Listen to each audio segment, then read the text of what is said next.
എങ്ങനെയാണ് പറയേണ്ടതെന്ന് അറിയില്ല. പറഞ്ഞാൽ സ്ത്രീവിരുദ്ധ ചാപ്പ് കിട്ടുമോ എന്നും അറിയില്ല. കിട്ടിയാലും തരക്കേടില്ല. അമ്മയും ഒരു സ്ത്രീയാണ്. ആ കണ്ണുനീര് കേരളത്തിന്റെ വേദനയാകുന്നൊരു വല്ലാത്ത ദിവസം. അത് പറയാൻ കഴിവില്ലെങ്കിൽ പിന്നെ കോട്ടുമെടുത്തിട്ട് ഇവിടെ വന്നിരുന്നിട്ട് കാര്യമുണ്ടോ?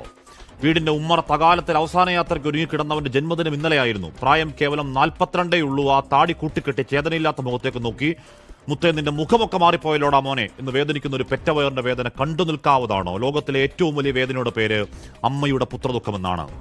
ദീപകിന്റെ തലക്കൽ കൊളുത്തിവെച്ച നിലവിളക്ക് പോലെ അച്ഛനും അമ്മയ്ക്കും കുടുംബത്തിനും ആ വീടിന്റെ ഒരേ ഒരു വെളിച്ചം താനെയങ്ങ് കിട്ടുപോയതല്ല. റീച്ചിനും ഷെയറിനും വേണ്ടി അഹങ്കാരത്തിന്റെ പരകോളിൽ ഒരു സ്ത്രീ അടിച്ചു കെടുത്തിയതാണ്. ഒരു കുടുംബം നാനാവിധമാക്കിയതാണ്. അങ്ങേയറ്റം വേദന ഉണ്ടാക്കുന്ന ഒരു ആത്മഹത്യയിലേക്ക് ചാടി വീണ് അവരുടെ രാഷ്ട്രീയവും മതവും ചികഞ്ഞ് 10 വോട്ടിനുള്ള സ്കോപ്പുണ്ടോ എന്ന് നോക്കുന്നവരുണ്ട്. ചെറുനക്കുന്ന ചെന്നായ്ക്കൾ, അത്തരക്കാരെ വിട്ടേക്ക്. ഇവിടെ പ്രശ്നം അതല്ല.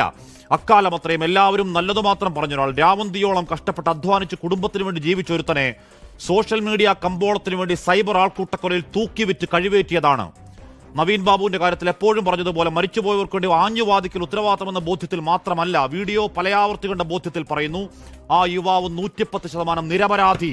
ഭാരമുള്ളൊരു ബാഗ് ഉയർത്തുമ്പോൾ അറിയാതെ പറ്റിയത്, റീച്ചിന് പറ്റിയ ഒരു കോപ്പ് കിട്ടിയ ആനന്ദത്തിൽ ചിരിച്ചുകൊണ്ട് ലൈംഗികാതിക്രമം പകർത്തിയെന്ന് ആരോട് പറയലാണ്?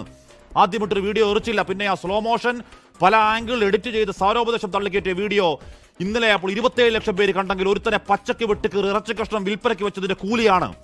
കഷായം ഗ്രീഷ്മയ്ക്കും കൂടത്തായി ജോളിക്കും വേണ്ടി വാദിച്ചവർ ഇവിടെയും ഒരു ഹാഷ്ടാഗ് അവൾക്കൊപ്പം ഉണ്ടാക്കി ഇറങ്ങുന്നുണ്ട്. സ്ത്രീപക്ഷ കാപട്യങ്ങളെ നാണമുണ്ടോ? കോൾ ഔട്ട് എന്നും പറഞ്ഞ് യഥാർത്ഥ പരാതികളെയും തൊലക്കലാണ് നിങ്ങളുടെ പണി.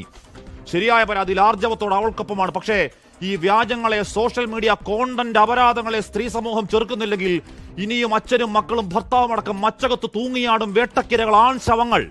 ഏതോ സമാന്തര ലോകത്ത് ലൈക്കത്രയെന്ന് നോക്കി പൂണ്ടിരിക്കുന്ന പെർവേർട്ടുകൾ അടങ്ങരുത്. ഫോൺ തൂക്കി ഇറങ്ങണം. ഗോവിന്ദാപുരത്തെ അമ്മയുടെ കണ്ണുനീരും മകന്റെ വായ്ക്കരയും കൂടി പിടിച്ച് വീഡിയോ ഒരു മ്യൂസിക് ഇട്ട് തള്ളിക്കയറ്റ്.